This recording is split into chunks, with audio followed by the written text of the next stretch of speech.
अब बोर्ड और निगमों पर लगेगा ताला। कई बड़े संस्थानों को बंद या मर्ज करेगी हिमाचल सरकार। एचआरटीसी, बिजली बोर्ड, वन निगम, ऊर्जा निगम जैसी 12 बॉडीज घाटे में हैं, जिन्होंने बढ़ा दी है सरकार की दिक्कत। प्रदेश घाटे में है, फिर भी नहीं कम हो रहे ठाठ। आर्थिक संकट के बीच एपीएमसी ने खरीदी 9 लग्जरी गाड़ियां। राष्ट्रकवि रामधारी सिंह दिनकर जी रश्मि रथी में लिखते हैं कि जब नाश मनुज पर छाता है, पहले विवेक मर जाता है। आज हिमाचल प्रदेश में फाइनेंशियल इमरजेंसी जैसे हालात हैं।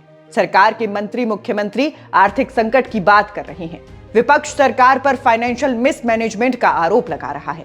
प्रदेश की आम जनता सोच रही है कि हिमाचल एक हफ्ते में इतना गरीब कैसे होगा, लेकिन पर्दे के पीछे क्या चल रहा है, आज आपको वो भी बताया जाएगा। ताजा मीडिया रिपोर्ट बताती है कि हिमाचल के एपीएमसी यानी हिमाचल की कृषि उपज विपणन समिति ने इस आर्थिक संकट के बीच 1 या 2 नहीं बल्कि 9 लग्जरी गाड़ियों की खरीद की है। इन गाड़ियों की ऑन रोड कीमत 16 से 24 लाख रुपए के बीच है और इन गाड़ियों को खरीदने का आधा बजट राज्य सरकार ने दिया है और आधा पैसा लगा है हिमाचल के किसानों बागवानों का, क्योंकि स्टेट के मार्केटिंग बोर्ड और एपीएमसी के पास बजट किसानों बागवानों का पैसा होता है, क्योंकि एपीएमसी बागवानों से मार्केट फीस लेती है। नियमों के हिसाब से इस बजट का इस्तेमाल नई मंडियों के निर्माण और फल व सब्जियां उगाने वाले क्षेत्रों में सड़क बनाने पर होना चाहिए, लेकिन यहाँ एपीएमसी चेयरमैन के लिए गाड़ियां खरीदी जा रही हैं। और हैरानी इस बात की भी है कि जिनके लिए ये गाड़ियां खरीदी गई हैं, वो सरकारी गाड़ियों के लिए पात्रता रखते ही नहीं है।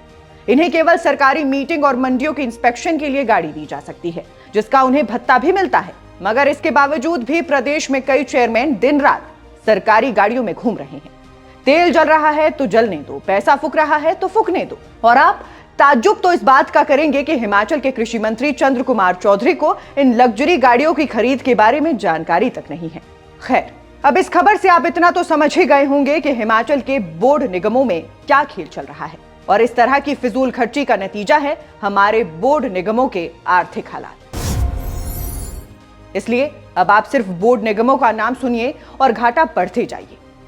बिजली बोर्ड 3246 करोड़ का घाटा, एचआरटीसी 2000 करोड़ का घाटा, वित्त निगम 180 करोड़ का घाटा, वन निगम 110 करोड़ का घाटा, ऊर्जा निगम 688 करोड़ का घाटा। इसके अलावा एचपीएमसी, एग्रो इंडस्ट्रीज निगम, पावर ट्रांसमिशन निगम, पर्यटन विकास निगम, हस्तशिल्प एवं हथकरघा निगम, अल्पसंख्यक वित्त एवं विकास निगम और श्री नैना देवी व श्री आनंदपुर साहिब निगम, ये सभी के सभी निगम और बोर्ड घाटे और कर्ज के ऐसे चक्रव्यूह में फंस गए हैं जहां अब इनके सामने 2 ही रास्ते बचे हैं, या तो इन्हें बंद कर दिया जाए या फिर मर्ज कर दिया जाए। क्योंकि एक तो ये लगातार घाटे में चल रहे हैं और अब हमारी सरकार भी इस घाटे की भरपाई के लिए स्ट्रिक्ट एक्शन उठाने की तैयारी में है, क्योंकि प्रदेश सरकार के फाइनेंस डिपार्टमेंट ने अपनी हालिया प्रेजेंटेशन में ये साफ बता दिया है कि मौजूदा हालात में सब्सिडी का बोझ उठाना संभव नहीं है, क्योंकि हिमाचल सरकार एचआरटीसी को ही हर साल 800 करोड़ की सब्सिडी देती है, इलेक्ट्रिसिटी पर 1200 करोड़ की सब्सिडी देती है, सेब खरीद पर 100 से 150 करोड़ और राशन बांटने की व्यवस्था में करीब 250 से 300 करोड़ की सब्सिडी भी सरकार की तरफ से ही दी जाती है। ऐसे में अब ये बोर्ड और निगम भी सरकार पर भारी भरकम बोझ बन गए हैं। कैग की रिपोर्ट में भी हिमाचल सरकार को लगातार इस बात का सुझाव दिया जा रहा है कि घाटे में चल रहे निगमों और बोर्डों की उपयोगिता की समीक्षा की जाए और आवश्यकता पड़ने पर उन्हें बंद करने या पुनर्गठित करने पर निर्णय लिया जाए। मुकेश अग्निहोत्री की अध्यक्षता वाली रिसोर्स जनरेशन की कैबिनेट सब कमेटी ने भी सरकार से इस बात की सिफारिश की थी कि घाटे के निगम बोर्डों का विलय किया जाना चाहिए। इसलिए अब ऐसे हालात में प्रदेश सरकार घाटे में चल रहे बोर्डों और निगमों को लेकर बड़ा निर्णय ले सकती है। इसके अलावा हिमाचल विधानसभा के स्पीकर कुलदीप पठानिया ने एक अन्य समाचार चैनल से बातचीत के दौरान इस बात के संकेत दिए हैं कि सुक्खू सरकार माननीयों के वेतन और भत्तों में कटौती कर सकती है। आपको याद ही होगा कि अभी पिछले साल ही सरकार ने सीएम, मंत्रियों, विधायकों, विधानसभा अध्यक्ष और उपाध्यक्ष के वेतन और भत्ते में 24% की बढ़ोतरी की थी। मगर अब रेवेन्यू डेफिसिट ग्रांट बंद होने के बाद हिमाचल प्रदेश की सुक्खू सरकार अपने खर्चों में बड़ी कटौती करने की तैयारी में है। तो अब मंत्री विधायकों की सैलरी कटने के भी आसार बनते नजर आ रहे हैं।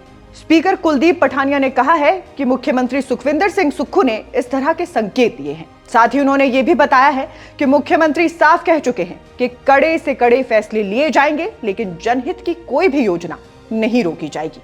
गौर रहे कि बीते रविवार को राज्य के फाइनेंस सेक्रेटरी देवेश कुमार ने शिमला में एक प्रेजेंटेशन दी। इसमें उन्होंने सभी प्रकार की सब्सिडी खत्म करने, कई कल्याणकारी योजनाएं बंद करने, कर्मचारियों पेंशनरों का एरियर व डीए रोकने, 2 साल से खाली पड़े पदों को समाप्त करने, बिजली बोर्ड के प्राइवेटाइजेशन, ओल्ड पेंशन स्कीम की जगह यूपीएस लागू करने जैसे कई सारे सुझाव सरकार को दिए थे।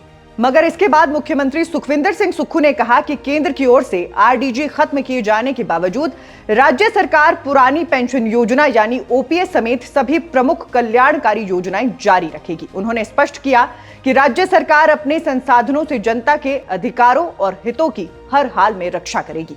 कुल मिलाकर कहें तो आज हिमाचल के सामने असली चुनौती पैसे की कमी नहीं है, बल्कि भरोसे की कमी है। जनता टैक्स देती है, किसान फीस देता है, कर्मचारी काम करता है, लेकिन जब उसी पैसे से व्यवस्था सुविधा ढूंढने लगे तो संकट पैदा होता है। एक तरफ सरकार कहती है कि खजाना खाली है, सब्सिडी बोझ है, फैसले कड़े होंगे, और दूसरी तरफ वही सिस्टम दिखाता है कि खर्च कम करने की शुरुआत सबसे आखिर में होती है अपने आप से।